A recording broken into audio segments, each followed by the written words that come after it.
Hey guys, welcome to the video.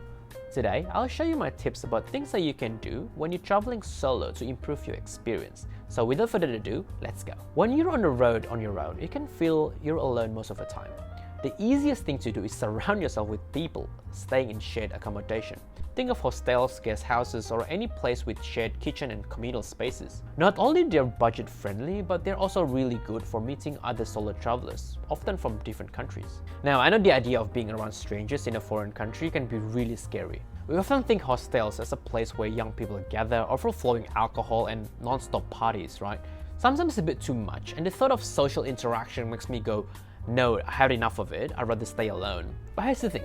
There is absolutely no pressure and you have no obligation to talk to anyone if you don't feel like it. Remember, these are strangers in a new place and it doesn't matter what they think about you. If you hit it off with someone, great, you might just find a new friend to share a meal or explore the city together. And if not, no worries, you most likely won't see them ever again anyway, right? Next, let's talk about group tours. Many major cities offer these amazing free city tours where local guides take you around for a couple of hours, showing you all the major sites and sharing fascinating history for free. You only need to give them tips depending on how much you enjoy the tour, which can, by the way, cheaper than usual paid tours. Even in smaller cities, or if you want to go outside the city, you've got options. You can look day tours from websites like Viator or Klook, which normally includes transport and guide, which can be cheaper than trying to organize it yourself. For example, when I was in Munich, I booked a day trip with Viator to see Neuschwanstein. It was just more convenient, especially since I didn't have a car and had to rely on public transport. I used to schedule everything myself in the past, but as I get older, I'll admit I'm becoming more and more lazy. So if you're like me and prefer someone else to handle the logistics, you can consider travel companies like Contiki, G Adventures, Top Deck, Interpret Travel, etc. They sort everything out from accommodation, transport and activities at a pretty reasonable price. Now before I continue, if you enjoyed this video so far, don't forget to comment, like and subscribe so you get more travel tips for your next adventure. There are times where you've been in one place for a while and you've basically seen all the touristy stuff, or you just want some variety. Try to see if there are any local events and festivals in the area.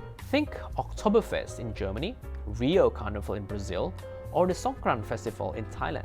I know they can be very touristy, but these events can provide opportunities to meet new people and they can be really fun to be involved in. An alternative for you guys who are looking to connect on a personal level is social events and clubs. For example, when I was in Melbourne for a work trip, I got bored one night and decided to join one of these social gatherings. It was really fun and I ended up making a friend who I still keep in touch today.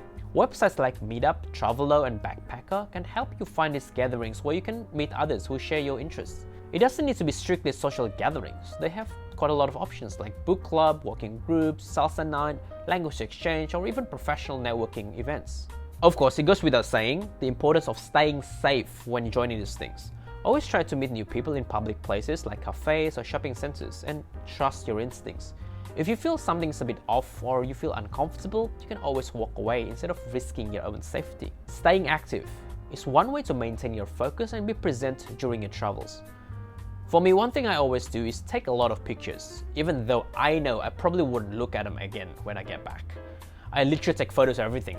Food, busy streets, landmarks, nature, trees, stairs, bathroom, you name it.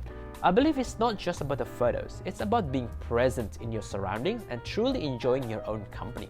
And if you're an art enthusiast, your options are endless. There's so many cheap or even free museums out there. Did you know that many museums in European cities like London are free?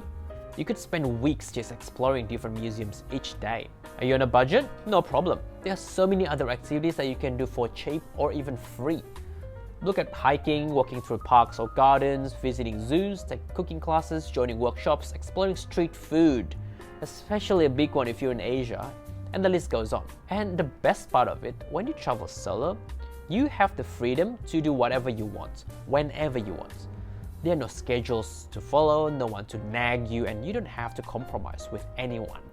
It's very liberating. When you travel on your own, your focus shifts from having a companion to connecting with the people around you. You'll be surprised that people are open to conversation more than you might think. Let's say you're eating in restaurants. Why not engage in a small talk with the bartender or waitstaff? If they're not too busy running around, they'll usually be more than happy to talk to you or even give you some tips or useful recommendations. When you're visiting a popular landmark, why not talk to other tourists? You can ask where they're from, how long they're staying, and then you can ask for their help to take pictures of you without feeling awkward. I mean, even if they're not interested to talk with you and prefer to be left alone, you really have nothing to lose. So next time you're traveling on your own, stop looking at your phone. Look around you, take the atmosphere, and if you find someone who might be open for a chat, go for it. Alright, I told you about talking to strangers, but how about the people you already know? This might sound so simple, but don't forget about your friends and family. When you're sitting down in a park somewhere in some foreign country watching people do their thing, give them a call. Ask how they're doing, how things are back home. Turn on your video and show them where you are. Tell them all about adventures. Your loved ones will appreciate hearing from you and knowing that you're safe and having a lot of fun. It's so easy to let distance strain relationships, but these days staying connected is just so easy. A quick text to your friends, post a story on social media, can really help you to maintain your relationships. So there you have it guys, my tips on how to improve your experience when you're traveling solo. If you found this video helpful, don't forget to give this video a thumbs up and subscribe for more travel tips. Drop a comment below to share any other tips that you might have or share any memorable travel experience that you've had. Are you planning on your next trip? Before you go, check out my video here where I shared my tips on things to consider before booking that flight. Thank you for watching, and until next time, safe travels!